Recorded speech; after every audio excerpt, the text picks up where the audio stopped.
Aha, you made it. As promised, I have found someone who can help you. Someone who can solve the mystery of why the LiyueArchon would hide the GeoArchon's vessel. So, where is he? In Liyue Pavilion? He certainly is. Come, I'll introduce you. I took the liberty of setting up a business dinner, as per the Liyue custom.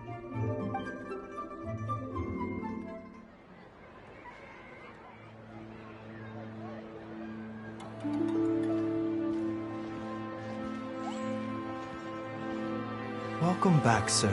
You honor us with your patronage. Mr. Zhongli is awaiting your arrival in the room you booked.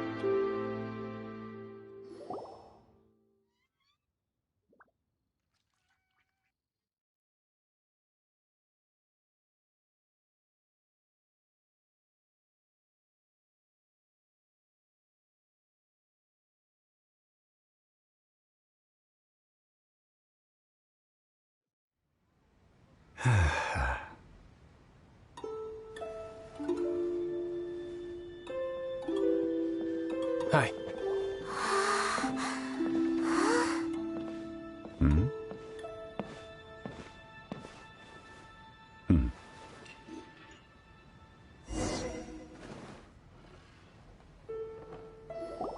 Allow me to introduce Mr. Zhongli, consultant to an organization known as Wang Sheng, and a trusted associate of the Fatui.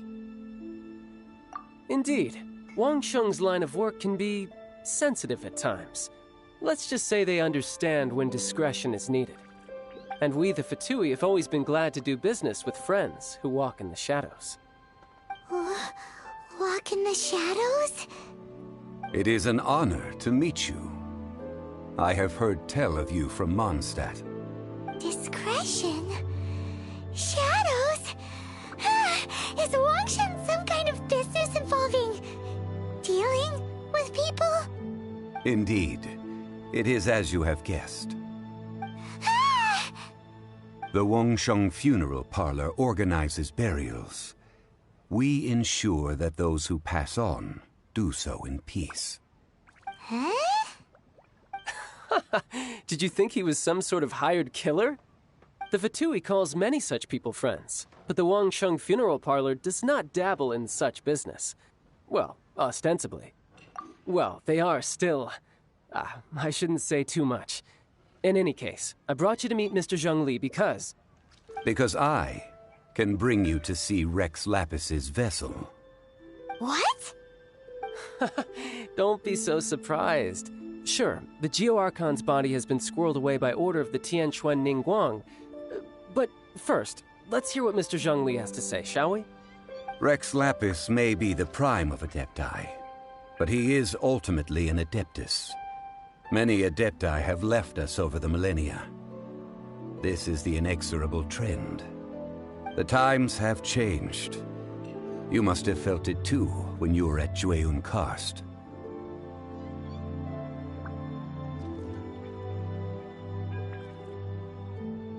Archons go by many names. The god of contracts, the god of commerce, the god of war, Morax, Rex Lapis. Is the idea that he also has the title of Adeptus so strange? As you have seen, the time of the Adepti is ending, and the time of mankind is slowly dawning. In years past, Liyue's tradition was that a huge memorial service be held to mark the passing of every Adeptus. But this time, the Qixing have made no attempt whatsoever to respect this tradition. It is sacrilege. Yeah, the killer hasn't even been caught yet. Deicide or not, the concern of the Wang Sheng Funeral Parlor is this. When the ritual to receive this god is so kingly, it is all the more egregious for his final send-off to go unattended to. Traveler, Child has told me a lot about you. Since you have had dealings with the LiyueArchon, could I ask you to help me prepare the GeoArchon's last rites? A wise decision.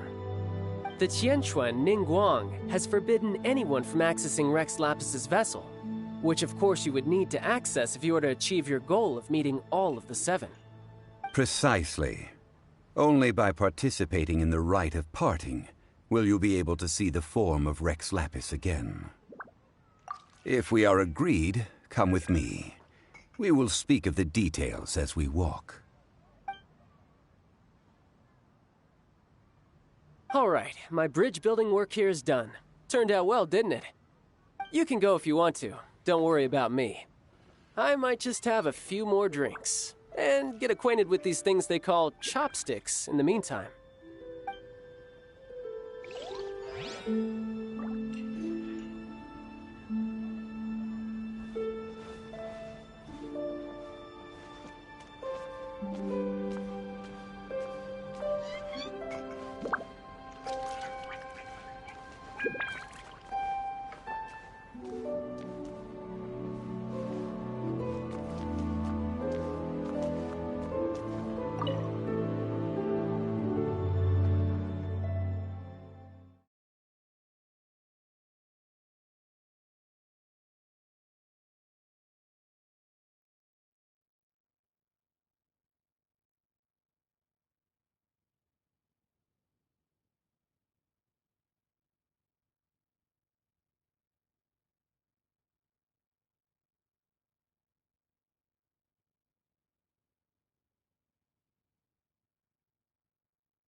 After having experienced the land of the absentee Archon, traveler, how does it feel to know that our Archon and Adepti are here all around you in Liyue?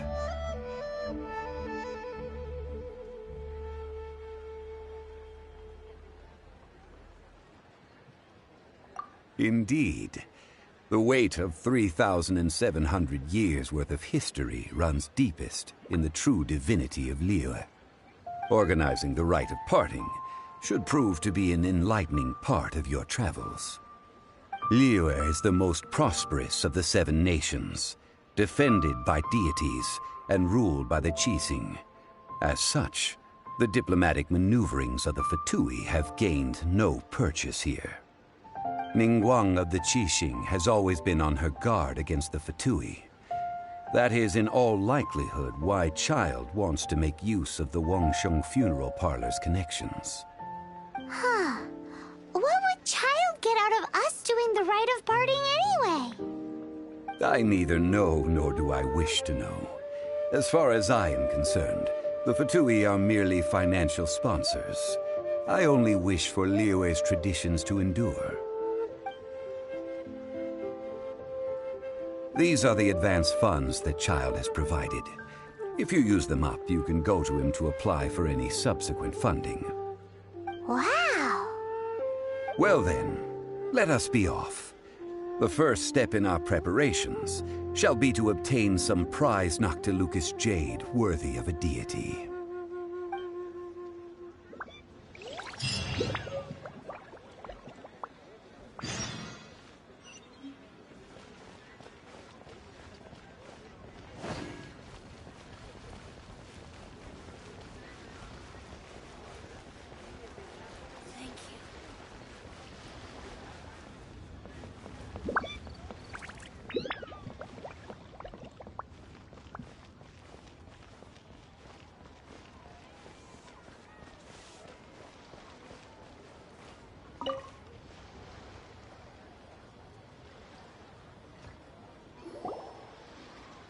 Welcome to the Jade Mystery, my good friends. Would you like to try your luck betting on Jade? This could be your lucky day.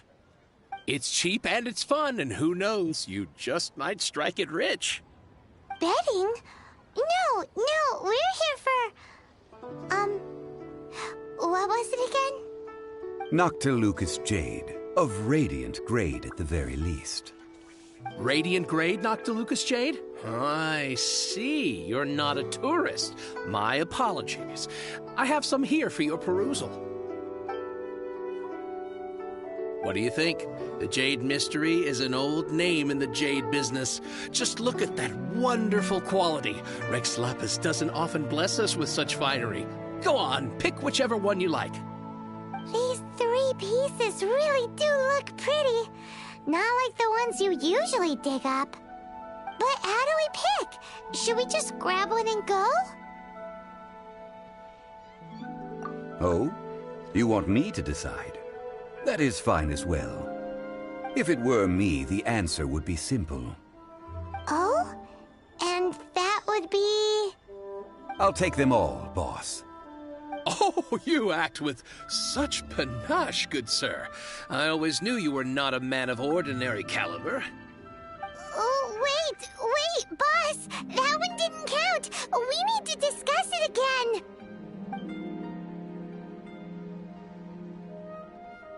Hey! If we only need one for the ritual, aren't we wasting 3 times the more if we buy them all? Oh, Mora. It is as you say. I suppose I overlooked this particular aspect of the transaction. Huh? How do you not think about Mora when buying things? If one must always consider Mora before acting, then in all things one is bound by Mora. What? All Mora is currency, but not all currency is Mora. What? Is this how the rich live? Well, he knows a lot about big money, but not a lot about big savings. No need to waver. Even when I am constrained by Mora, I have ways of working around my limitations. Evaluating the quality of Noctilucous jade is indeed very tricky. As crude ore, there is little difference in texture, lustrousness, and internal pattern between good and bad jade. Only after the item made using Noctilucous jade has taken shape will you be able to see whether it is up to par or not. If you return to those crafty merchants to quibble, they will counter by saying that your crafting bench is to blame, or that your heat control was poor. Whoa! To think it's that easy to get cheated. But there is a way to truly evaluate this jade, and a true insider would know it. A fool sees the pointer and misses the moon. What does that mean? If you point at the moon with your finger, a wise man knows that you are pointing at the moon, while a fool will only see the finger. The patterns, the facade, these are all the finger. Noctilucous jade is a mystical stone used to light up the darkness, and so its brightness is the important thing. It is the moon. Noctilucous jade of excellent quality would have superior pyro affinity. In other words, the bluer and brighter the luster of the ore under high temperature, the higher its quality. I have imparted the priceless secrets of the jade trade to you. Now, all that's left is to put it into practice. Priceless, huh? Paimon's just said that we might never be able to use it again.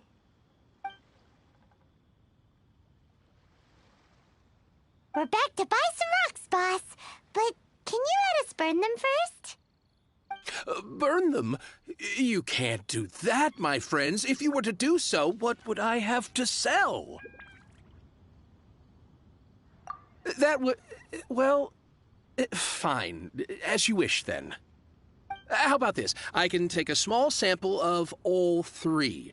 I'll take a bit of a loss. We'll count it as a friendly gesture. Don't worry. I know the rules. As long as we can prove that it is good jade, you will not take a loss. All right. Take these as samples. I've carved them off with a knife and tagged them to boot. Aren't these too thin? Even paper's thicker. No, even a bug's wings are thicker. These are almost see-through. Oh, you flatter me, but I have to be gentle with these rocks. They are my pride and joy. If I'd taken off even a bit more, it would have killed me. But wouldn't something this thin go poof if we held it to the fire? It can't be helped. Trying to deprive a merchant of his profits would be like forcing a ravenous wolf to vomit up the food in its stomach. Nonetheless, under the right conditions, these thin slices will serve. What sort of conditions? While we add the high temperatures using pyro, we can use hydro to reinforce it from within. This way, the samples will not disintegrate immediately.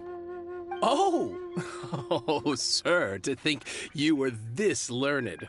Thank you for your understanding. Strictly speaking, asking for samples when we have not yet agreed to purchase the goods is unfair. Trade in Liyue must be based upon fairness. Well, guess we just need to find a place to try this out.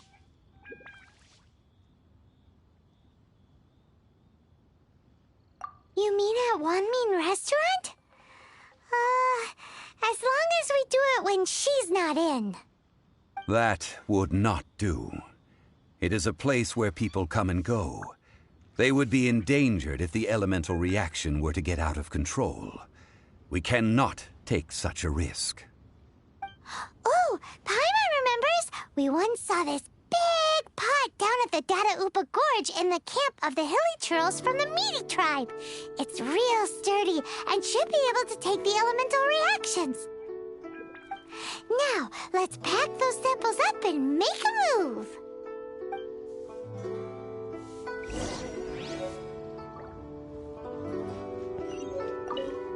How is it? Anywhere near reaching a decision?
It has been a long time since I last set foot in the Nation of Wind.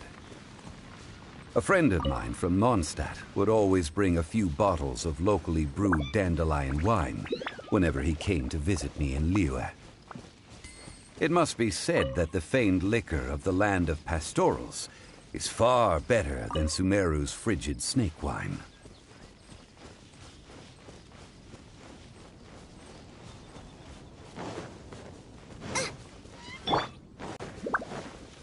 Windblade!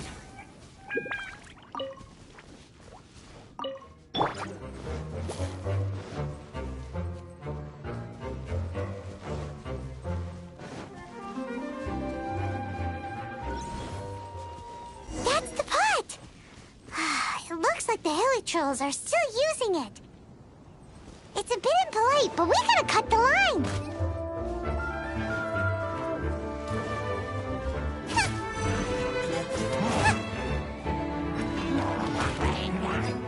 Nice and spicy.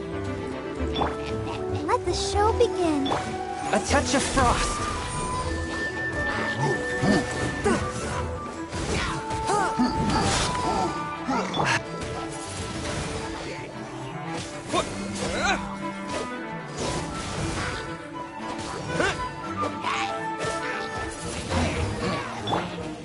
Swift and merciful!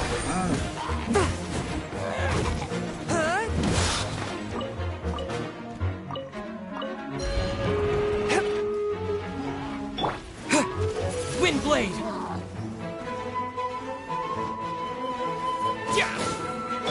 I'll protect us. Swift and merciful!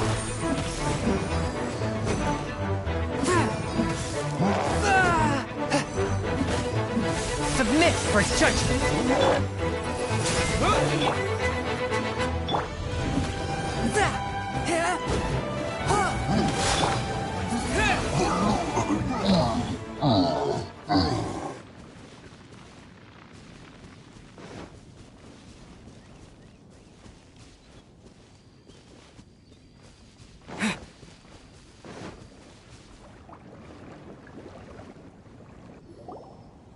There's still soup in here. These hilly trolls sure have big appetites. This soup looks like it could be used as our hydro-elemental protection. Let's fire it up and begin our experiment.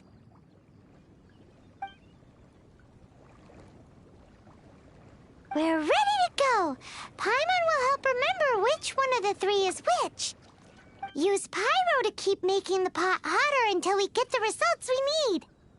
Mr. Zhongli said that the shinier and bluer the ore gets, the better it is, so pay close attention.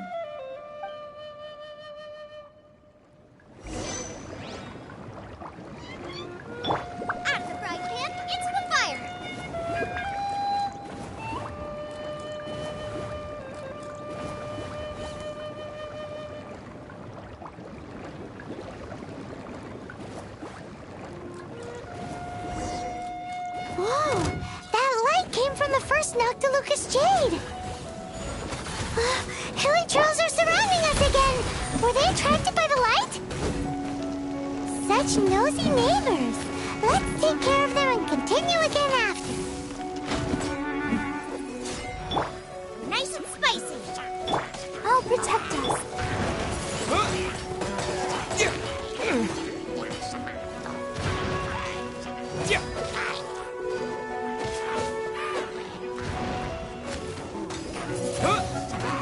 A touch of frost.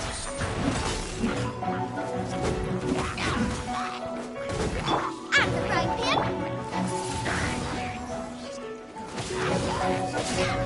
Yeah.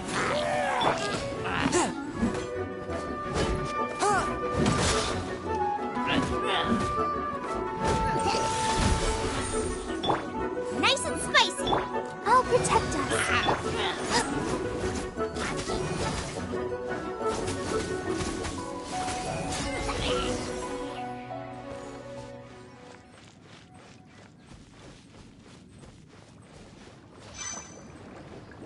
Nice and spicy.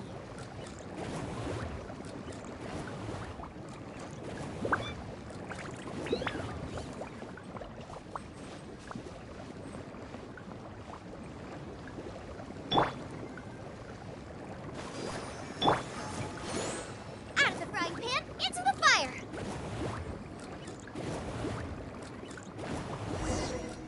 That light came from the second Noctilucous Jade, didn't it? More Hilichurls? They don't give up, do they? Looks like they're mad that we ruined their food. Windblade! Disappear!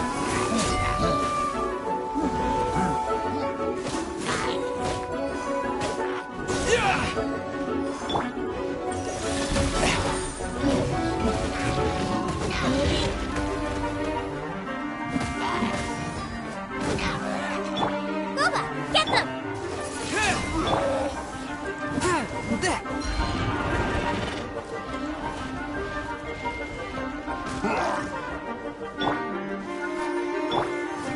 Forth, my blade! From whence you came!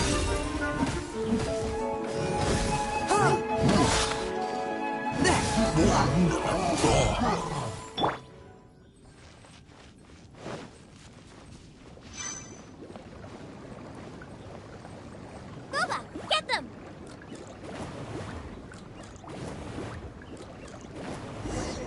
Oh, that's bright! Too bright! That was the third Noctilucous Jade, wasn't it? It was so much shinier than the rest. Let's go with that one. Let's head back to the Jade Mystery to buy some jade, shall we?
You're back, my friends. I've kept the goods for you. Which of them would you like?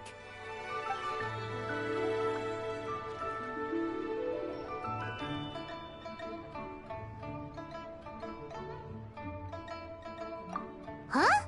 No, it wasn't that one. Paimon remembers that it wasn't very bright. Think a bit harder. Exactly. That's the one Paimon remembers too. No problem. If you have your eye on this one, you can have it. Then we'll take a box of the third type of jade. Done. All the same, and pardon me for asking, but I'm curious. Whatever do you need this much top-quality Noctilucous jade for? I suppose it would not hurt to tell you. We need them to make implements for the rite of parting. Parting? Oh, dear. I'd heard the rumors, but had given much thought to them. This means that Rex Lapis really is... Oh, it's hard to believe. Even though the Jade Mystery has been in decline, we have always been under his protection. It is said that when our Lord lost his way while going incognito in the city 200 years ago, it was a spoon from the Jade Mystery that he had used to sample the local delights. Alas, alas, all things must pass. Well, if this is to be used to say farewell to Rex Lapis, then I shall sell this to you at half the price. Are you sure? You didn't want to even give us an inch before. If not for our Lord's protection, this city wouldn't exist as it does now. No proprietor could earn money off such a thing. I'm sure Rex Lapis will feel your sentiment, boss. In the safe hands of the LiyueArchon and good honest merchants such as yourself, I for one believe that Liyue will continue to prosper as it always has done. All right. Thank you, my friends. What's with me getting all sentimental like this? I'll practically be giving away all my fortune at this rate. Now that we've made our choice, let's take this Noctilucous jade back. Hey, wait a minute. He said it was half price, not that we could leave without paying. Oh, right. I'm sorry. I must have forgotten to do that too. Let me see. As I thought, I didn't bring any. Any what? Mora. My apologies. Another oversight on my part. Oh, that won't do. This isn't some small sum. Oh, wait! Didn't Child give us some advance funds earlier? That's a relief. Have a look. It's fine. Just enough for half price. Though, to be honest, it'd be all right even if the sum wasn't quite enough. Well, it's settled then. Let's take this jade to Eugene Terrace. That's where we plan to hold the rite. Look at you bossing everyone around. You didn't cough up a single Mora.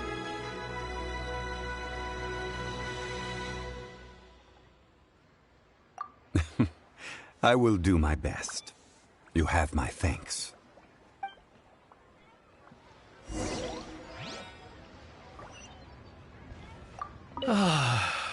Rex Lapis.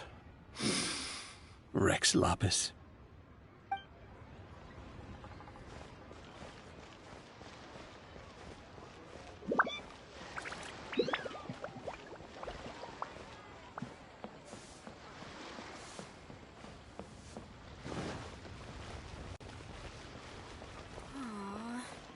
Seems like I missed a good business.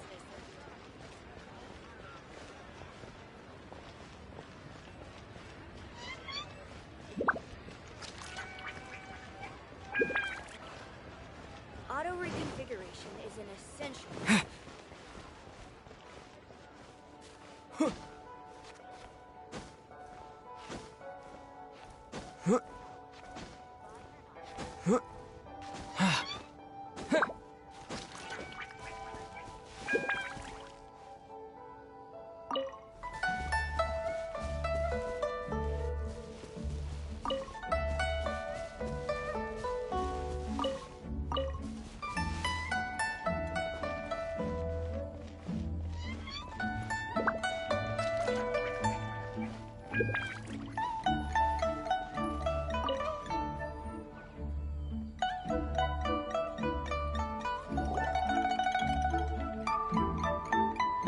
We can leave the jade here. I have already called for a jewelsmith to shape them into the implements that we will need. Ah, yes. I have yet to go and see Child. So, as for the jewelsmith's remuneration... Guess we can't do anything else. Also, is this where we're doing the rite of parting? Yes. I have already rented this location, and have begun making preparations for the rite. That's right. The LiyueArchon have acquiesced to using the same location. But when something this big happened here, should suspects like us really be at the crime scene? We might get caught by the Millilith. Although with that said, since we got back from Dwayne Karst, none of those pesky Millilith soldiers have come chasing after us. Wonder what that's about. Also, the, Rex Lapis vessel... Traditionally, we call it the Exuvia. Ah, right! That's what it was called. You seem to know everything, Mr. Zhongli. So, was this Exuvia hidden away by the Qixing? I mean, we haven't even figured out who the murderer is. One must think that they already have someone in mind. Or perhaps they already know. Surely they must have found all the evidence that there is to find here. These things are for the authorities in Eugene Terrace to consider. Trying to help would probably only add to their troubles. Before the rite is conducted, the Exuvia will be kept temporarily in the Golden House. Golden House? The only mint in Liyue, which is to say the only mint in Teyvat. All the mora that flows throughout the world is minted there. Wow! Oh, no! Paimon wasn't thinking about anything bad. Paimon thinks it suits Morax. But why do you know this, Mr. Zhongli? Since the rite of parting has the approval of the Qixing, it is a semi-official event. As such, there is already some limited information available. Perhaps each has their motives. But this is the capital of commerce. A little exploitation once in a while is not unacceptable. In Liyue, where the god of contracts reigns, only contracts may not be betrayed. I, for one, have no issue with little maneuvers outside their remit. Well then, we should go and prepare the perfumes used in the rite. Perfumes? Where'll we get those? Do we buy them? No. Perfumes used to honor the gods must be freshly decocted. The quality of the silk flowers we require is also special. Silk flower petals contain a fibrous material of good quality, often used in brocade making. Its scent, however, is most elegant, and is especially suited for solemn events, like giving offerings to gods and adepti. It's time for Zhongli's lectures on high society again. We shall not speak of the details right now. Follow me. We shall go to the merchants to purchase our ingredients.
Who would have thought the people of Liyue could build a lantern so big?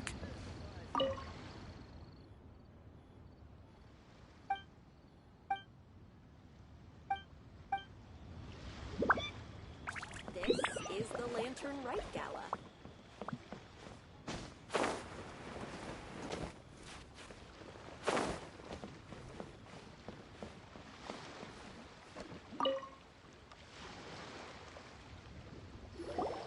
Hey, boss, do you sell silk flowers here? Silk flowers? We certainly do. Which kind would you like? Which kind? The good kind? The best kind? Remind Paimon what kinds there are again. Ugh, you ignorant shoppers. Always coming in here with your stupid questions. Golden Housemaiden, Valley Weaver, and Fate's Yearning. One of each to start with, if you don't mind. My goodness, this gentleman is quite the connoisseur. You two must be his servants. Please refrain from any further attempts to contribute.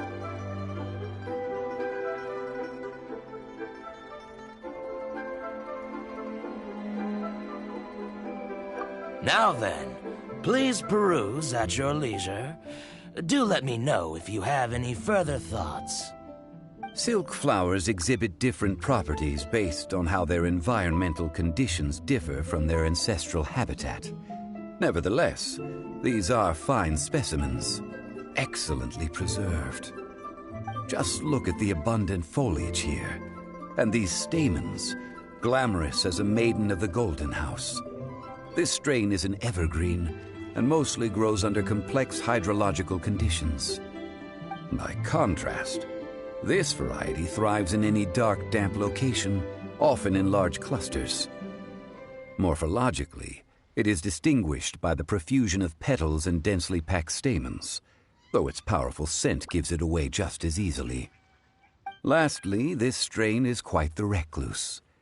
Unlike its exuberant cousins, flowers and foliage are minimal, and when in season, it has a subtle yet enduring scent. It was first discovered by the ancients when they scaled the mountains in search of the Adepti. Silk flowers have all but disappeared from the wild today due to geographical changes over Liyue's history. Most are not grown by horticulturalists. Wow! A true connoisseur. Most of that was news even to me.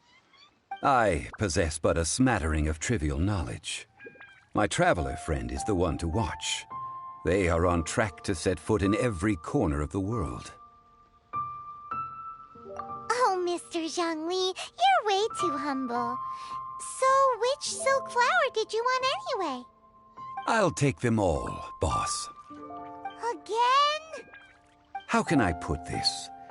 When purchasing opera tickets, it is natural to decide based on which singer has the most melodious voice. The same logic applies when purchasing a pet bird. But this silk flower purchase is not an analogous case. The same logic does not apply.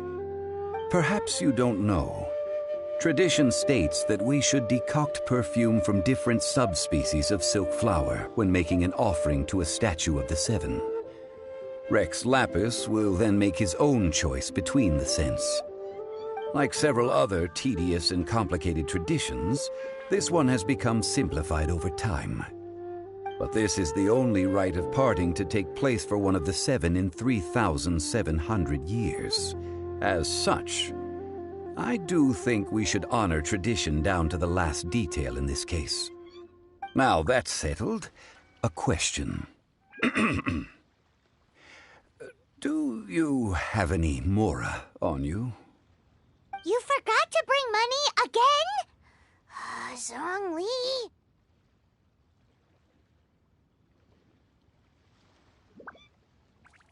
If I may interject, did I hear you say that these flowers are to be an offering to the Lord of Geo himself? Yes, in a sense. Gosh, well, why didn't you say so? I heard the awful news about what happened at this year's Rite of Dissension. It would be bad luck to say it out loud, but I've been worried about our dear Lord ever since. I'm worried that everything I've heard is true. Since these flowers will be used to glorify our Lord, they're free of charge. Just don't forget to pass on my regards. Are you serious? Why wouldn't I be?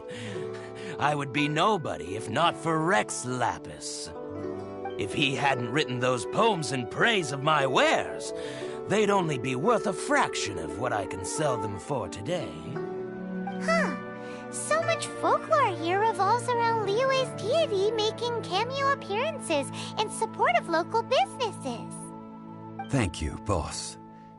I think I speak for all of us when I say that your generosity has saved our skins. Our skins? You were the one who forgot to bring money.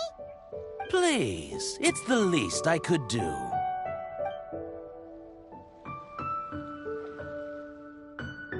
So, now that we've got the flowers, how do we make the perfume? Ideally with the help of an expert. Unfortunately, none of my acquaintances have personal experience in the art of decoction. Talk about first world problems. Hence, I need you to help by asking around in the city. Try the common folk, especially women. So this time we get to go around town looking for nice-smelling ladies to talk to? Paimon likes this job. I will wait for you near the statue of the Seven. Meet me there when the perfume is ready. Maybe we can find some good candidates at the Adventurers Guild. Let's ask Lan. She's master of the Liyue branch, right?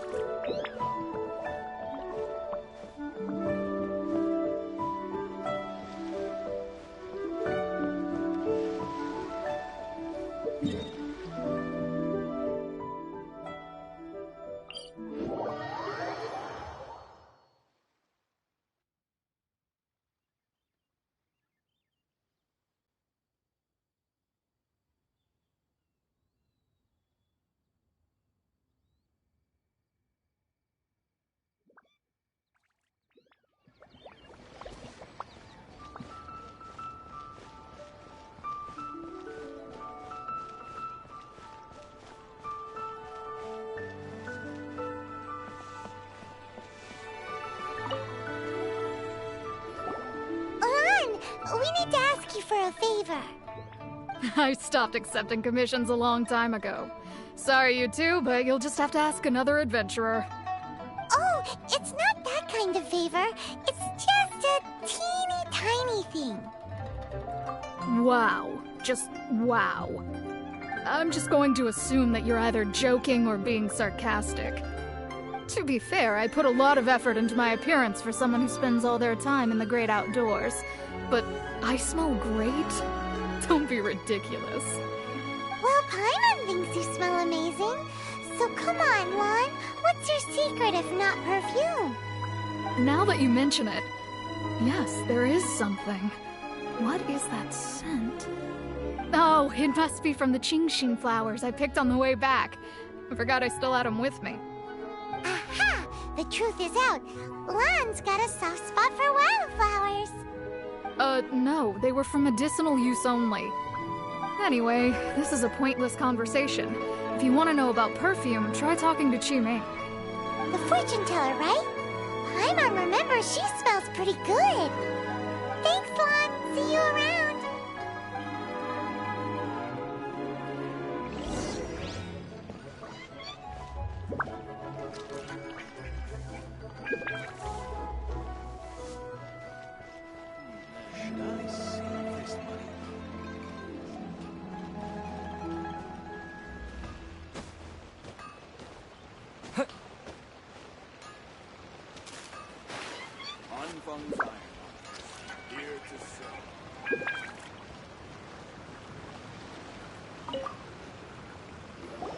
Hello. How may I help?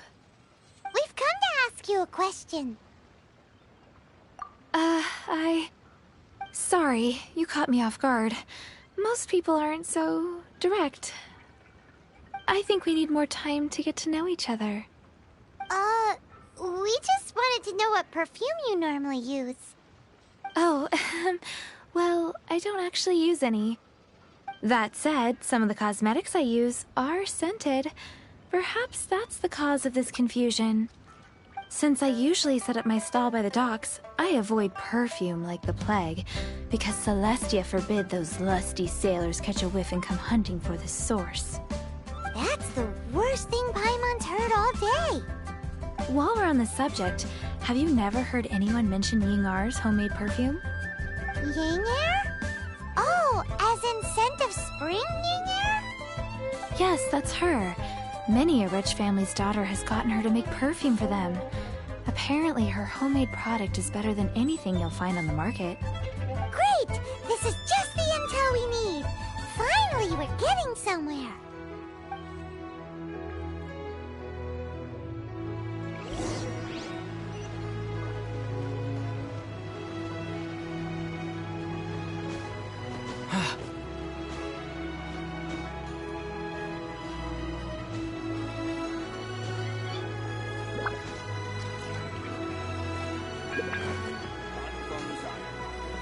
Here to serve.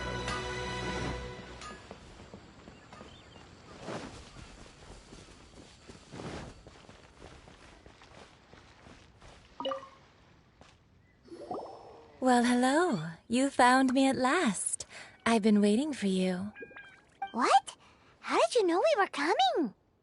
Oh, I heard a rumor about a couple who were snooping around town looking for a sweet-smelling lady. Actually, I was starting to worry you wouldn't find me. This is the ultimate test of my appeal, after all. Snooping around? Why are you making it out like we're bad people? What can I say? People love to talk. Maybe you ought to be more discreet in the future if you don't want word to get around. Relax. I know why you're here. You want to get your hand on my homemade perfume, don't you? What kind would you like? 3 in one go. My goodness. You have extreme tastes for someone your age. Maybe... Is that the best you could come up with? Even if you were genuinely offering perfume to a deity, that doesn't explain why you'd need... Zhongli was right. People don't remember this tradition anymore. As one of my favorite poems goes, O cherry tree, begrudge not thy blossoms as they are deflowered in the spring, for come winter, even thy sturdiest wood shall wither. That went over Paimon's head a little. In short, I'm happy to help. Traveler, you can be my assistant, but you'd better make sure I'm the only person on your mind while you're hanging around with me. So, where is a good place for making sweet, sweet perfume? You mean Wanmin Restaurant? Good choice. Let's go.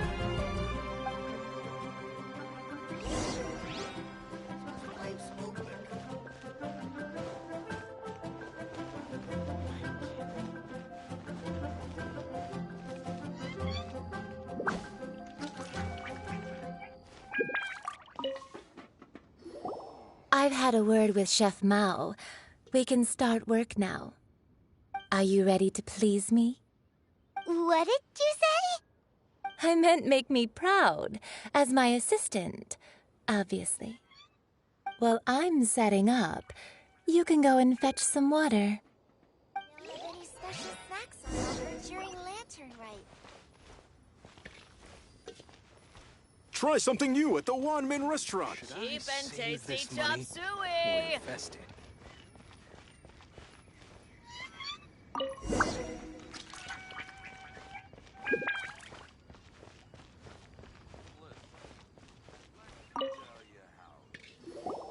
This water will do nicely. Now, I need you to extract the silk flower essence using a crafting bench. Perfume making uses an altogether different technique from alchemy. Here, let me teach you. You need to keep your wrist firm. Now use your strong hand to stir it with a... Ooh! Now take these and try it out on your own using a nearby crafting bench. Don't forget to do all three. They look visually identical during the essence extraction process, but I will put them into separate containers when the perfume is ready. Cheap and tasty chop suey!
Try something new at the Wanmin restaurant. Cheap and tasty chop suey! Wow, this is some exquisite silk flower essence. On to the next stage, the most important one of all. The essence is placed into water and simmered over a low heat until most of the water has boiled off. You must take care to control the heat during this process. If the temperature goes too high, it will affect the scent. So please focus on controlling the heat. This is the final step. Don't waste a drop of that essence now. We want all of it in there.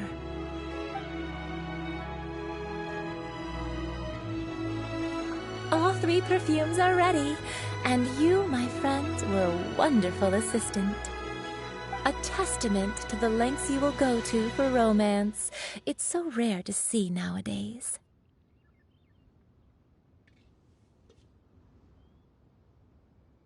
Wow, you actually remembered my throwaway comment. You know, you're cuter than people give you credit for. If I didn't have my guard up, I can see how easily one could be taken in. Anyway, Shall I give you a brief overview of each scent? It might just help you match the right scent to the right occasion. Paimon wants to hear this. This first one is sweet as candy, straight out of a fairy tale. Younger women will love it. The second one is for those with more refined tastes, the first choice for daughters of high society. Finally, the third one has a soft but lingering scent, like a mist that captures the last light of dusk. Mature women adore this one. All clear? Don't get them mixed up now. You'll ruin the mood. Good. Be sure to come visit if you ever need help with anything, okay? I'll leave you with some parting words. One who tries to sail 3 boats simultaneously should be careful not to go overboard. Come and hang out with me at Scent of Spring sometime, okay? Let's take these 3 perfumes over to the Statue of the Seven. Mr. Zhongli's probably been waiting a while.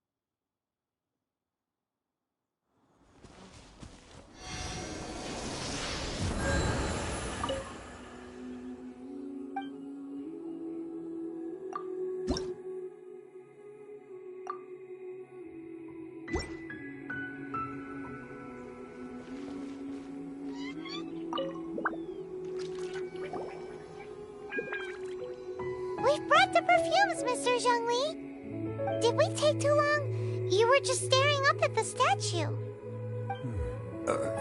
Oh, you're back. Don't worry, I haven't waited long. Compared to the watch that Rex Lapis's statues have kept over Liyue, this was but a brief moment. Well, how can a person compete with a statue? That is true. Well, have you brought the perfumes? 3 sets, and not 1 less. Thank you both. Let us offer them up. This is the first kind of perfume. Miss Yinger said that it's sweet as a dream, and it's liked by younger ladies. This is the second kind. It's got an elegant smell, and the daughters of high society love it. The third kind has a gentle but lingering fragrance. Something like the dusk mist. And it's a favorite of mature ladies. Oh, what was that?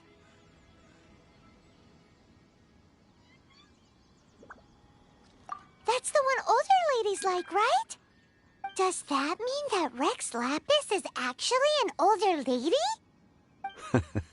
Perhaps. Perhaps. Rex Lapis has taken on countless forms. Perhaps that really was one of them. What a shame.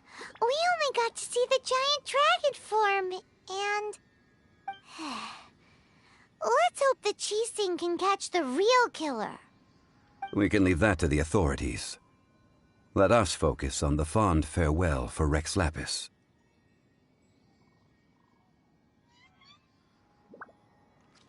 So, we finished another step in our preparations. What's next? Next, I would like the 2 of you to help me borrow the cleansing bell. Cleansing bell? At present, a friend of mine named Madame Ping is the guardian of the cleansing bell. She lives near Yujing Terrace. If you ask her, she will know what to do. Sure, but aren't you going to come with us? I have certain reasons why I cannot be there in person.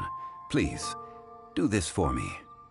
Man, why has he gotta be so secretive this time?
All things must change.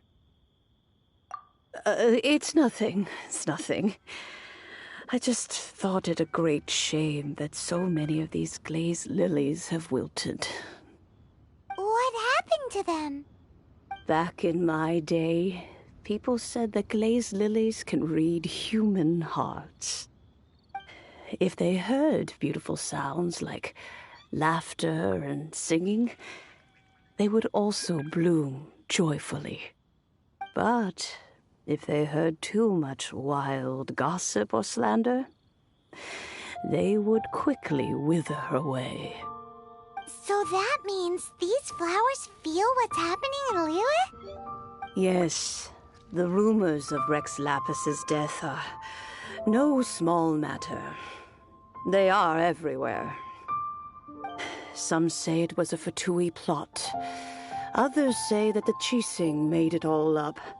And still others think that which lies in the deep is breaking free. This harbor is like a mountain of dry tinder. One spark, and the fire will consume us all. Well, I shall say no more. This old woman's grown too old and naggy. Borrow something? Oh, you've come to borrow the cleansing bell, yes? Apart from that, I don't have anything of value that you youngsters might want. But it was not originally mine, either. That trinket used to belong to a friend of mine. I was a vain beauty when I was young, and I would pester him for that bell all the time. He could not dissuade me, and so he gave it to me. But he said that if someone should come to borrow it, I must not be loath to give it away. It has been many years, and who knows how many times someone has come to borrow this bell. Still, though, I can't recall when it started. It's been a long time since anyone has come to borrow it. Oh, these old bones are so slow to look for things. I doubt you can wait that long. What a weird thing to be proud of. All right, children, there is no need to worry. I didn't place the bell very far away.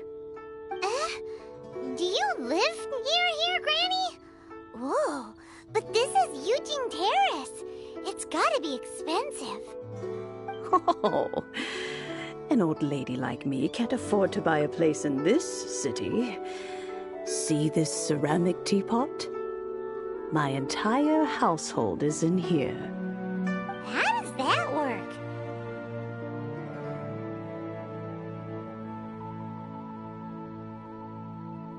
What? There's no way Paimon would fit in there. And why do you need Paimon to go in anyway? Can't you just lift the lid and look inside? Oh, youngsters. I simply mean that the bell is somewhere inside this teapot, and you are quite welcome to borrow it, if you can find it. This Granny's so weird. What does she mean her whole household is in here? Is she playing with us?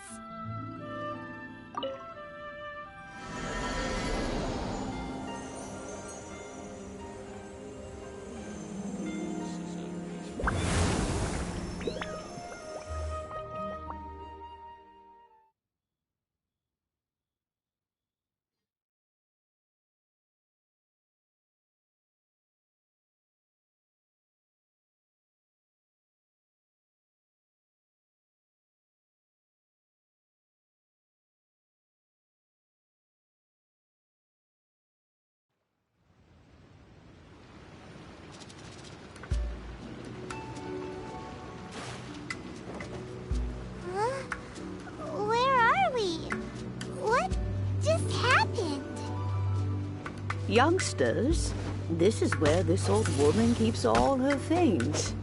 Quickly now, go fetch that bell. Whoa! That sounds like Granny! Granny's voice. So, this is her teapot? What's going on? Oh dear, so many cobwebs. It seems I really haven't cleaned it in a long while. Sorry to trouble you, children. Please help an old lady clean up.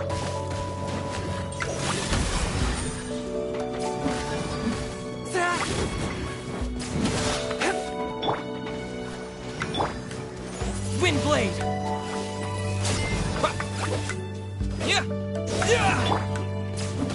Forth, my blade!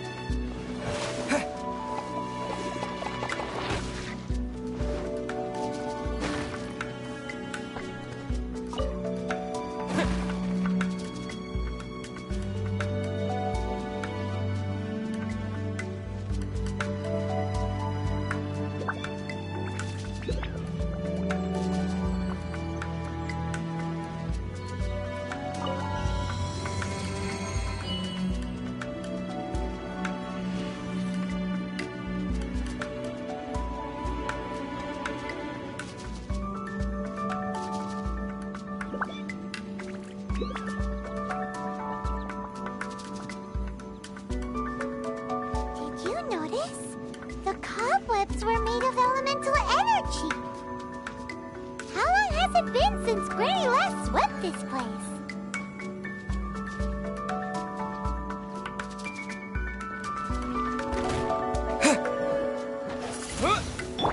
Out of the frying pan, into the fire!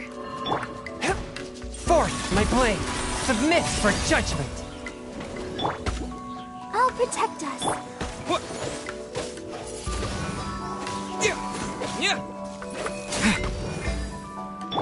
Nice and spicy! Swift and merciful!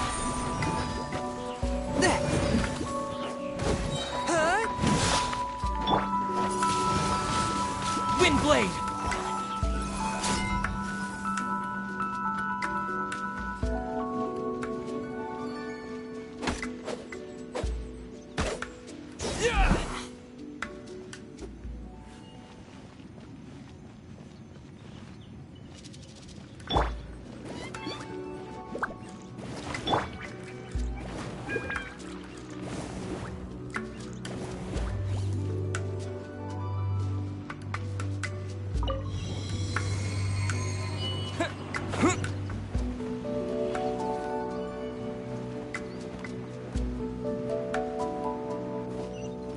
You know, with such a special teapot and the cleansing valve, do you think this old granny could also be an adeptus?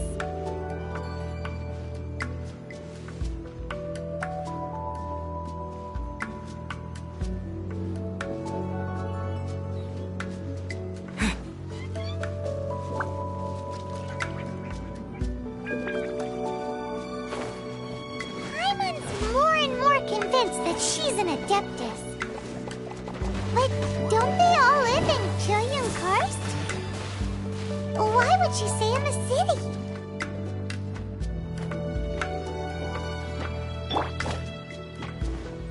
A touch of frost, from whence you came!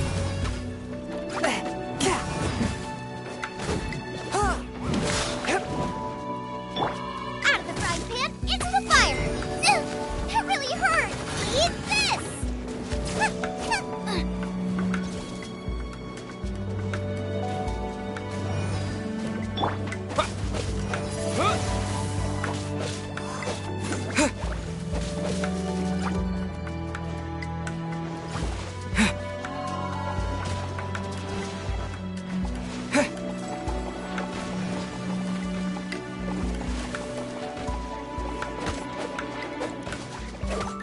Windblade!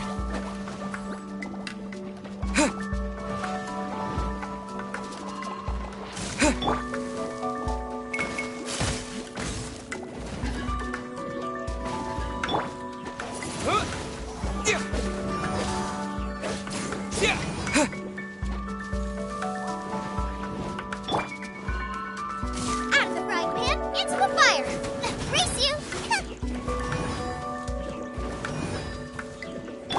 Let the show begin. A touch of frost. Out of the frying pan!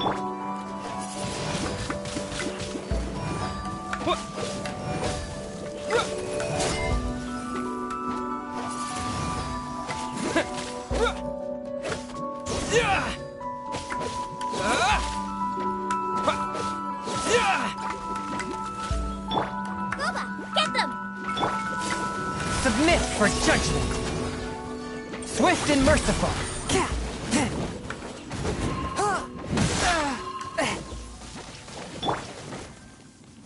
Come on, we can do it.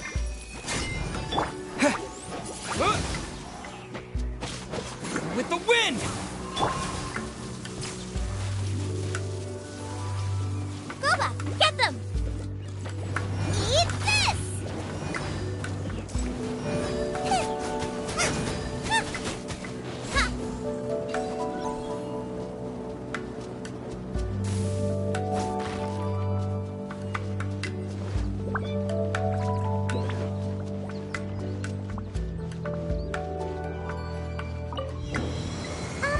How many levels does this teapot have? It would be nice if we had one of these too. Or at least we wouldn't have to camp outside.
Oh, you found it.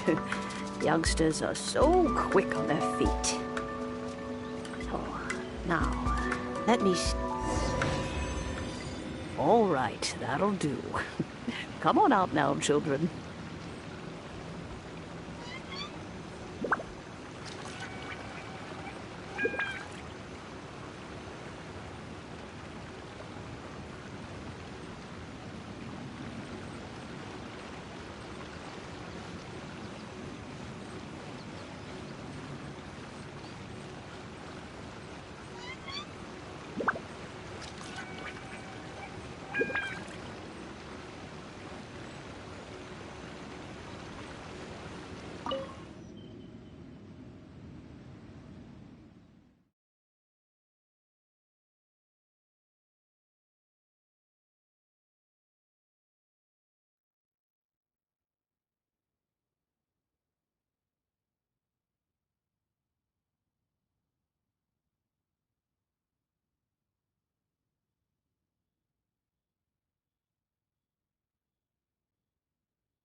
Oh, in and out in no time. You youngsters really are quick. An adeptus. Oh, I haven't heard anyone say those words in earnest for a long time. As to whether I am one or not, child, surely you already understand. Paimon kinda knows what you mean, but is also kinda confused. Are you really giving us the bell just like that, Granny? Don't you think it's weird? something's just happened to Rex Lapis and then we come running up asking for it? Oh, don't be silly. Liyue Harbor has been through a great deal in its history. In that time, it has seen the departure of countless Adepti. But no matter what, we have always performed the rite of parting first before any other matters. To cry, "Catch the murderer," at the top of one's lungs, but ignore the rite of parting. That, to me, is what is wrong-headed. Now that you have come to borrow the bell, I guess that perhaps an old friend of mine has finally decided to take matters into their own hands. So, why would I be unwilling to lend you the bell? Oh? Well, if it came to that, they would find a certain old lady knocking at their door. We haven't met in a while anyway. It would be nice to share a drink and chat. Well, you must have things to do. Since you have the bell, you should return. Oh, and do tell the person who sent you that if they have time, they can come over for tea. I don't have much to offer, but you can always count on an old lady for a pot of tea. We will. Thanks, Granny.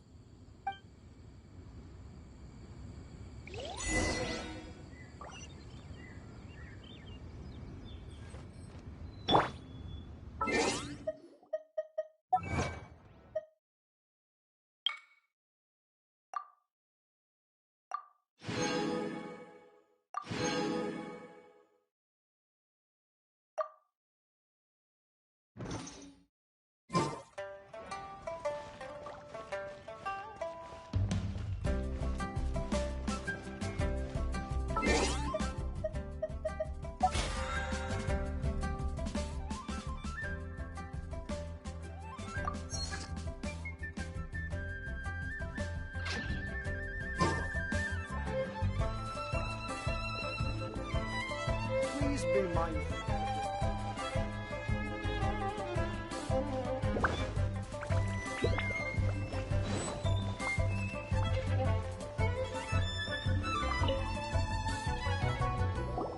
Indeed, this is the cleansing bell. It's in good condition. Let's place the perfume we've prepared inside.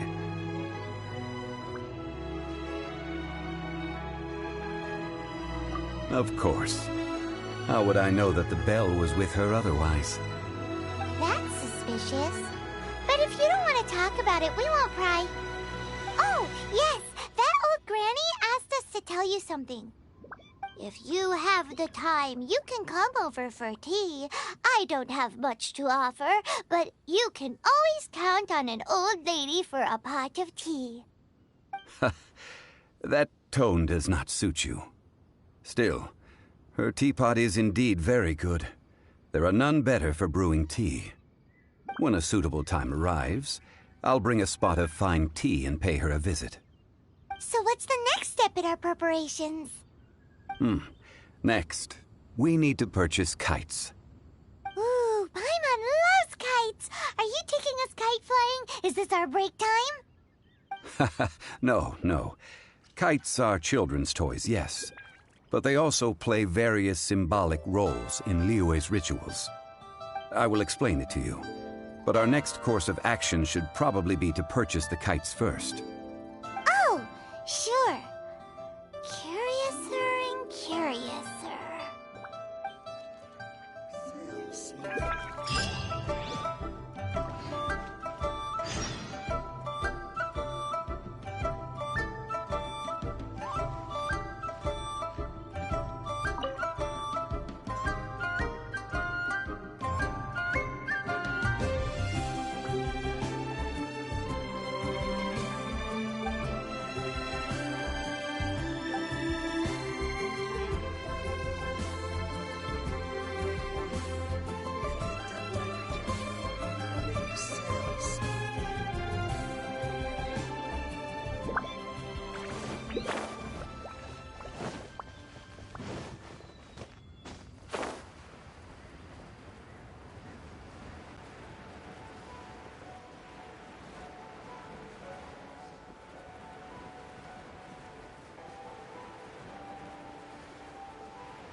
Sir, you're here. The 7 kites you asked for have been made to order. Would you like to take them now? Yes, thank you. It's rare to see customers who want to buy this type of kite nowadays. In the early days, we used to get orders from people of all walks of life. Well, this is Mr. Zhongli from the Wangsheng Funeral Parlor, so he's probably well-versed in all these walks of life. We've talked about a whole bunch of things while traveling with him. He seems to know Liyue's favorite topics, money and government, really well, but he likes talking about less useful topics instead. Well, that's because I prefer to share fun things with you. Children's toys are very fun things, that's for sure. I enjoy watching the children at play as much as anyone else, but there is more to it than that. Finely crafted toys are well loved by children, but this craft itself has been honed over thousands of years, and there is meaning behind that. I have made kites in Liyue for 40 years, and I am intimately familiar with the forms passed down from my ancestors. The meaning of these 7 kites is far from banal. Indeed. These are decorations used in the rite of parting. The 7 kites represent the 7. I took the liberty of coloring outside the lines when doing the insignia of the LiyueArchon. As for the kite that honors the LiyueArchon, one must follow the contract given right down to the last letter. These patterns are ancient, and you can also find them in the Golden House. Ah, Paimon's heard that name before. Huh? The design of this kite displays a firm grasp on the cyclicality and eternity so dear to the LiyueArchon. These markings of tree and leaf pay due honor to wisdom and the passage of time. All this on a single kite. Truly astonishing. Justice flows across the surface of the waters. War rages like a flame. As does that which the LiyueArchon once... Yes. These details are masterfully done. The compliments of a learned man truly are pleasant. Well then, Granny Shan, I shall take these back with me. As for the payment... Well, allow me.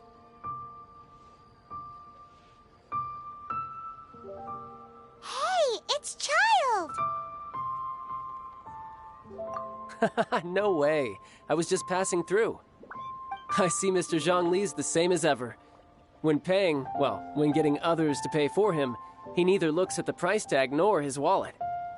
He knows a great deal about money, and about the trials of the common man. He just doesn't consider poverty to be something that could ever happen to him. Or perhaps you could say that he cannot imagine himself lacking money.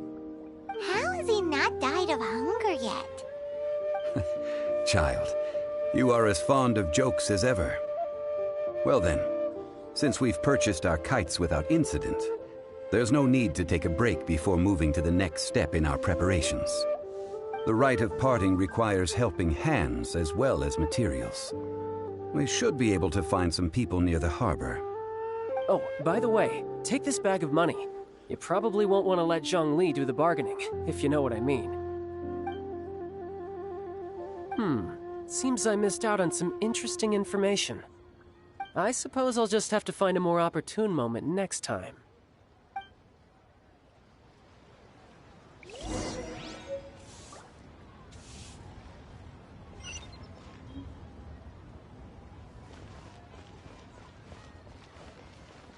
Oh there.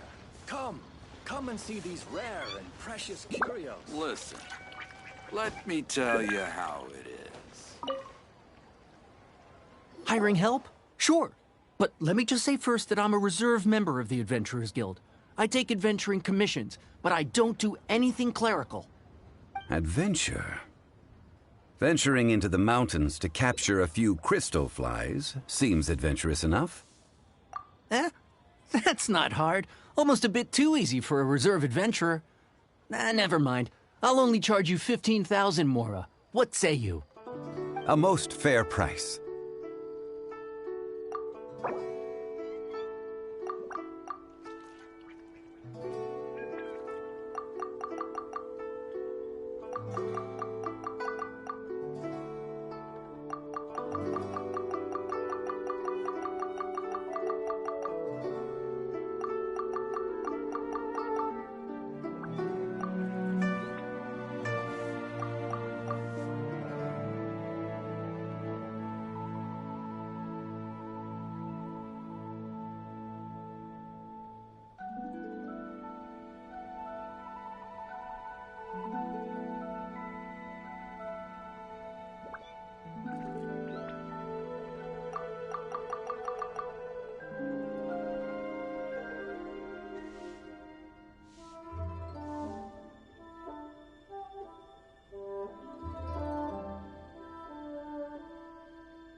Five geocrystal flies.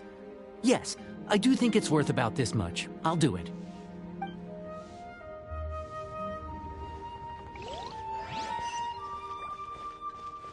I wonder if they'll have any special snacks on offer.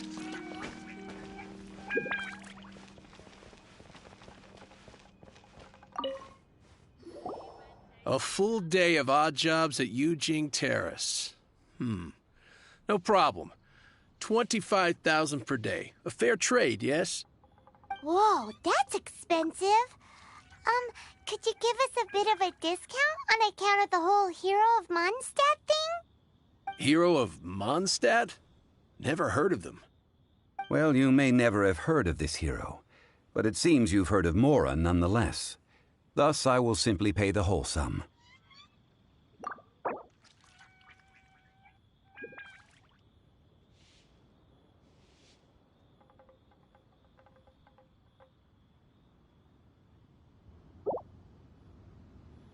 That's too little. Hardly a fair price.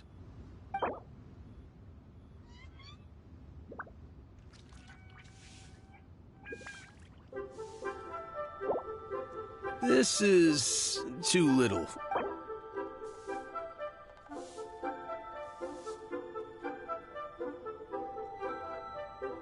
This price'll do. No loss to me for a day's work.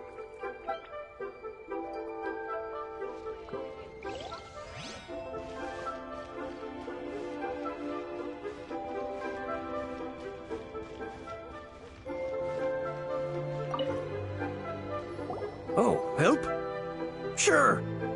I, Tick, always put in 100% effort into everything I do. Of course, there'll be a premium if you want me to give 110%. So what's the job? Let me see. We are still missing some wooden implements over at Eugene Terrace. They aren't uncommon objects, so I didn't make any special preparations for them. No problem. That'll be 20,000 Mora for a single trip. How does that sound? Done.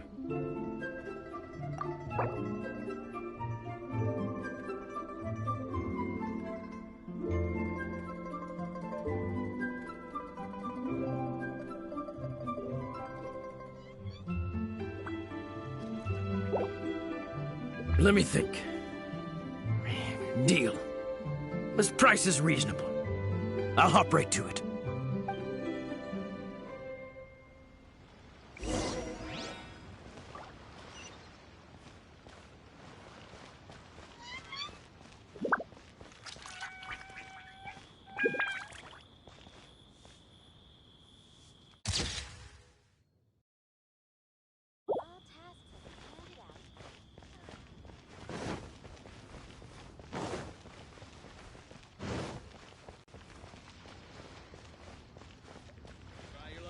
Jade?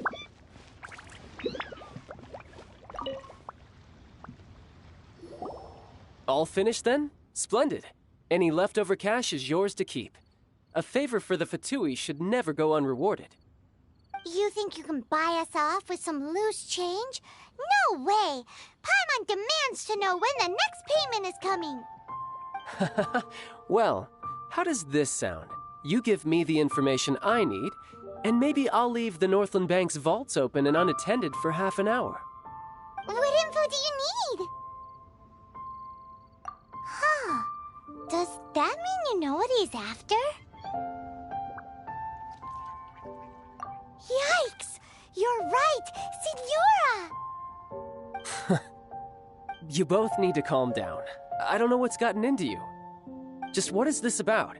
The atmosphere got so tense all of a sudden.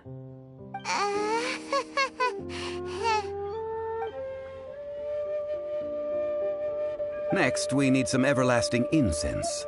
For this, we need to go to Boo Boo Pharmacy, the finest pharmacy in all of... Is everything okay? Everything is fine. I was just informing them that they need not return the surplus Mora. Now, if you'll excuse me, I must be going. Paimon definitely felt like Child wasn't happy with us just now.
The reception is deserted, and it seems kinda spooky in here.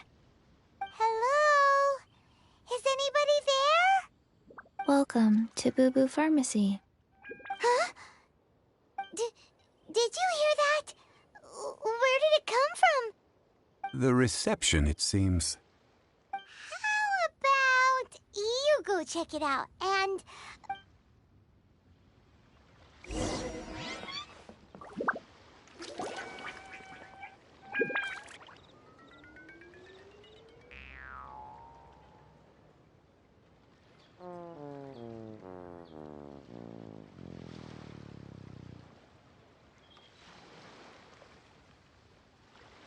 Oh, there you are!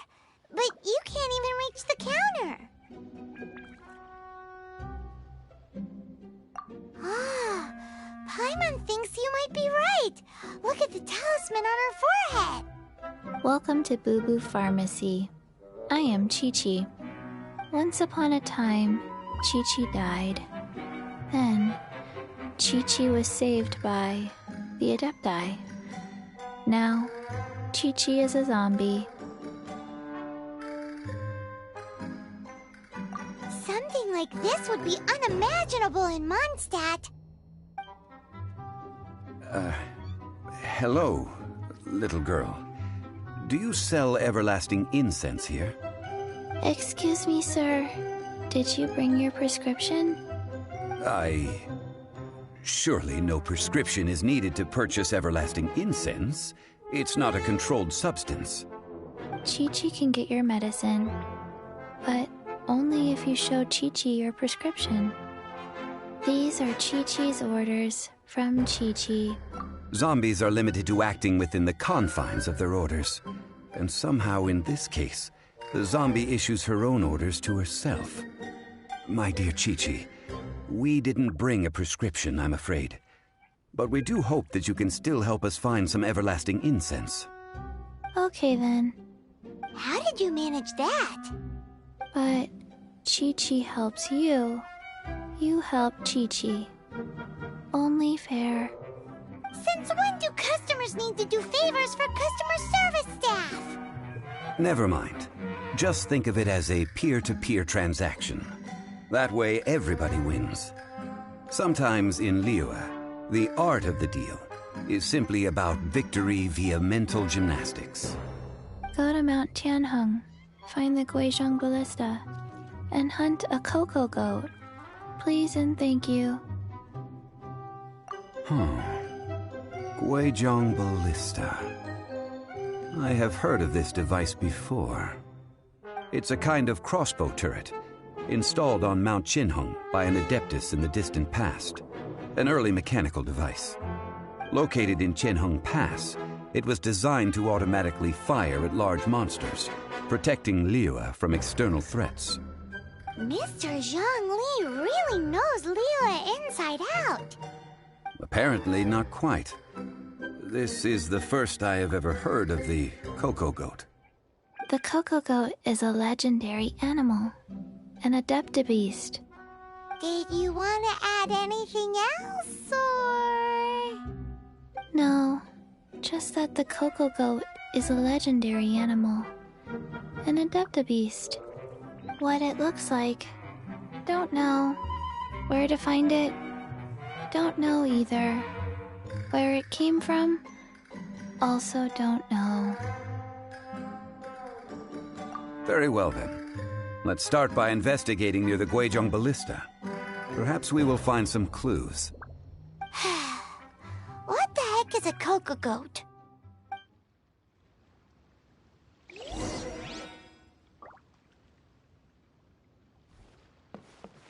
Cocoa goat. Go find it.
It's huge!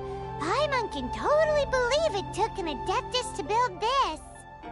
But how do you operate this thing? Just think how much strength you would need.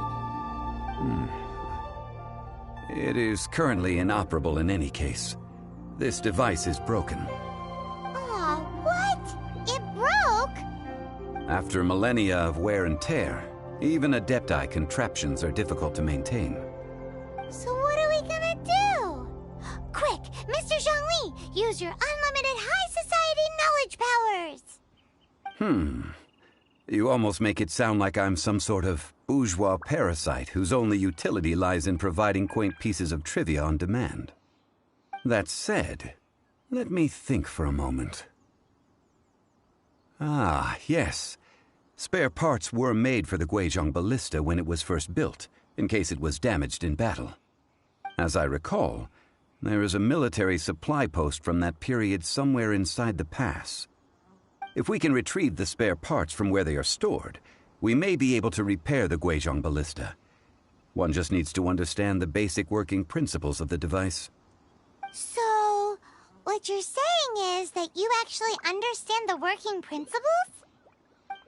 I have a smattering of knowledge on the topic. With the parts in hand, I could at least tinker with it.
These parts look useful. One moment. I will try to repair the device. It is done. The Guizhong ballista is more intricately designed than I thought. Ooh! Now how do we turn it on? It's easy enough. We simply need to do this. Look, it even has a scope. Over here we have nothing. And over there, more nothing. Hey! Just what do you think you're doing? So you fixed up this turret because you're planning to do what, exactly? Not a turret. A Guizhong ballista. Also, kindly state your name before you ask a question. It's just good manners. Ha! Are you blind or something? You're looking at the leader of the treasure hoarders, old man. This area's supposed to be chock full of hidden treasures, but you can't get anywhere near them with this thing keeping watch. It might look like any other mechanical device, but trust me, it's got a mind of its own. Last time we approached the mountain, it nearly skewered one of our guys. A few of us risked our lives to disarm it, which amazingly we managed. And then we turn our backs for 2 seconds, and you've already gone and repaired it? The next thing you'll be repairing is your faces, and that's if you get out of this alive! Tut tut. Vandalizing the legacy of an Adeptus for selfish gain. Disgraceful behavior. It is not we who need reprimanding, but you.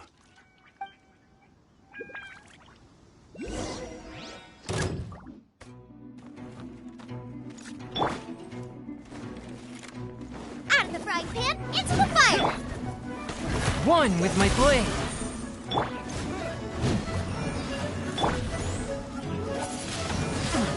Wind blade.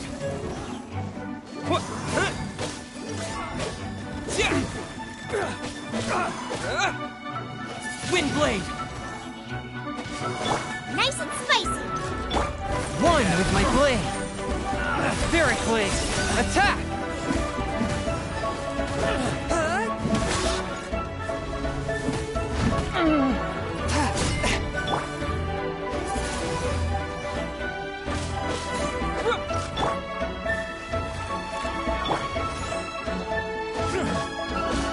Wind blade. Fourth, my blade. Another test subject. Spirit blade. Attack! Nice and spicy! With the wind!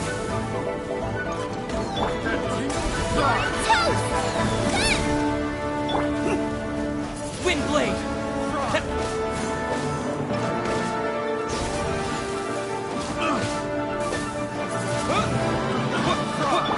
Swift and merciful! But how?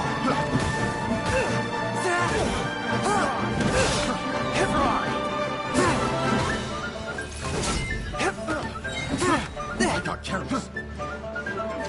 Spirit blade! Attack! I got Out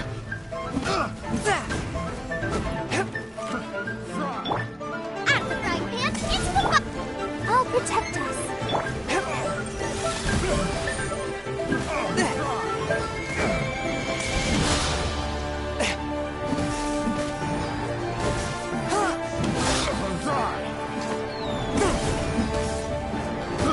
I got careless. Wind blade!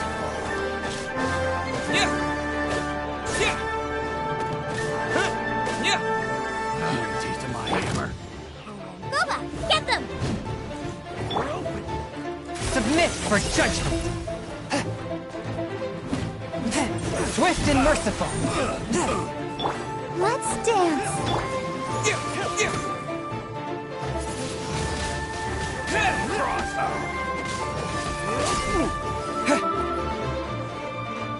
Disappear!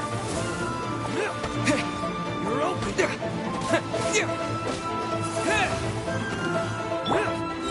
Out of the frying pan, into the fire! Eat this! Swift and merciful!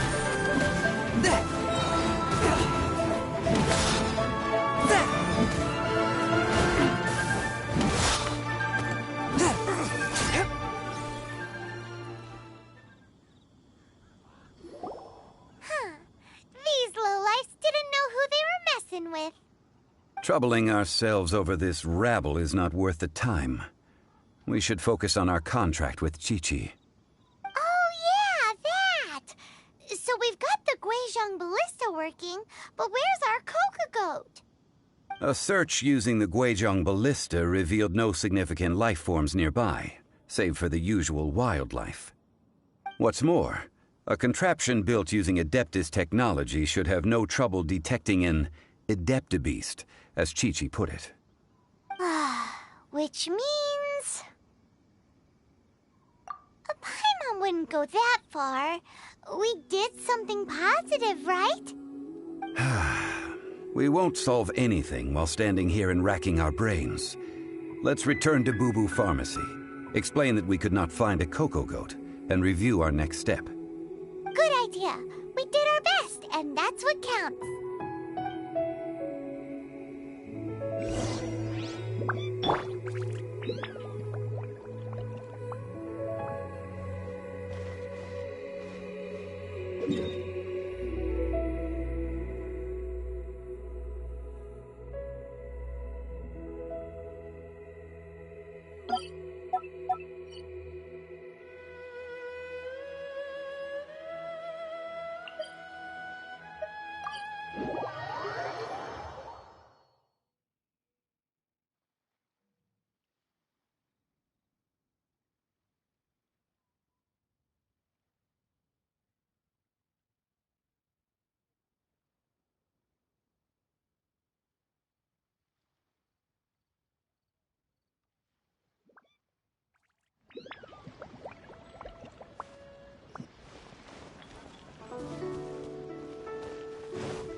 Forgive us.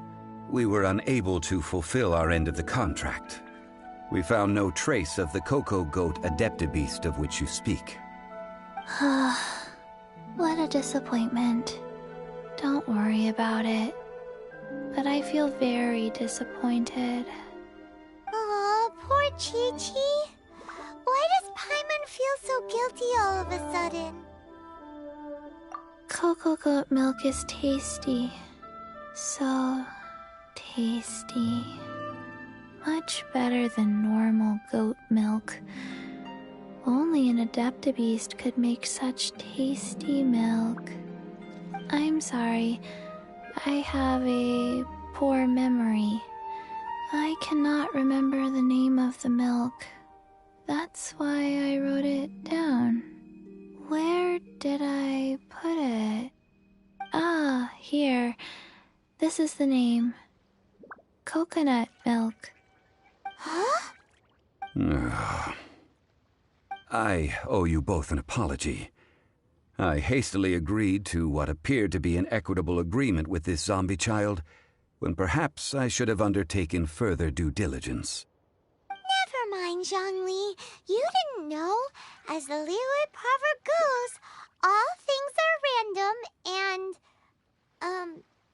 so how are you supposed to predict anything? Literally no one could have seen this coming. Excuse me, everyone. Did Chi-Chi say a bad thing? Oh, sorry, but Paimon's gonna leave the job of shattering this poor kiddo's world to you.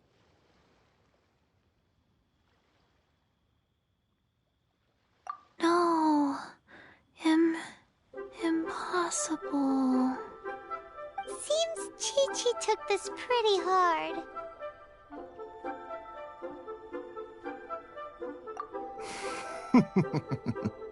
Someone learnt a valuable life lesson today, then. Thank you all for looking after my little Chi-Chi. Might I ask who... Ah, how rude of me. I'm Baiju, boss of the Boo Boo Pharmacy. Paimon thought Chi-Chi was the boss. Turns out it's some wacko who wears medicinal ingredients around his neck. What a sorry state of affairs. This little mascot is even more of a simpleton than Chi-Chi. Ah! The snake is speaking! I prefer to stay silent, but faced with strangers, I must speak, lest you mistake me for an escapee from the medicine cabinet, for I am a living, breathing serpent! Don't mind Chung Sheng. She's a good girl, really. As for you three, communal chaos causing with Chi-Chi aside, what business brings you here? Do you sell everlasting incense in this fine establishment? Everlasting incense? Why, of course we do. Whew, at last, things are finally starting to come together. 3 million mora. Top quality. Guaranteed.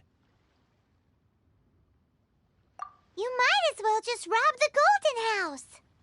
Oh, but the Chising have taken it over for now. Security will be tighter than usual. 3 million. An innocuous number in and of itself, though practically speaking, it could be a hard sum to come by. It's a crazy number. We'd never be able to make that much mora. And as for Mr. Zhongli, he's around 3 million short. This is correct. What are we gonna do?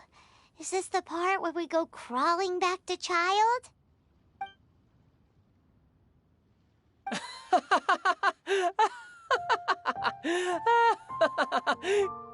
Coco Goat! Coco Goat! My sides hurt. Oh my goodness. I cannot believe you fell for that. Hey, less laughter, more sympathy. I'm almost in tears over here. Thank you. That was the best laugh I've had in a long time. In return, I'm more than happy to sort out this mess you've managed to get yourselves into. Excuse me, sir. Dr. Baiju, isn't it? Truly honored. I'm Child, one of the Fatui Harbingers. Forgive my audacity, but I see a great many opportunities for us to collaborate in the future. If Boo Boo Pharmacy needed a stable supply of, say, coconut milk, the Fatui could help by setting up a robust and speedy distribution network. Strange. I knew the Fatui infiltrated businesses with seductive deals, but so much fuss over coconut milk? Coconut milk. Baiju, quick. Chi-Chi wants coconut milk. Ah, yes, of course, Chi-Chi. Anything you want. Thank you, Child. I look forward to a successful collaboration in the future. I can give you a discount on that everlasting incense, too. Let's say 2,990,000 mora. That's like 0 difference from 3 million. 2,990,000. Also an innocuous number in and of itself, though practically speaking, it is a whole 10,000 less than the original sum of 3 million. Well, now that this is settled, we must head back to Yujing Terrace. Mr. Child, Dr. Baiju, little Miss Chi-Chi, see you soon.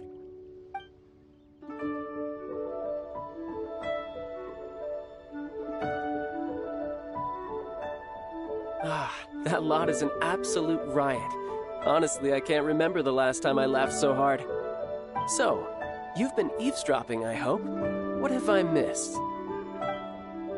Yes, Master Child. They spoke of the Qixing taking the Golden House. Well, well, well. Ningguang and her Qixing cronies.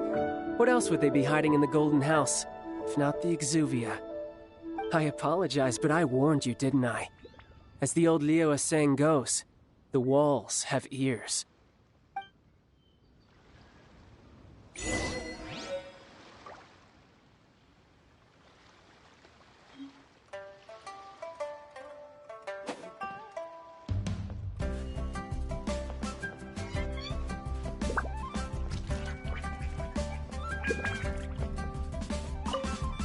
What an odd exchange we've had. Well, I look forward to your patronage in the future as well. That sound is the laughter of a man who's found new people to fleece. Consider yourselves warned.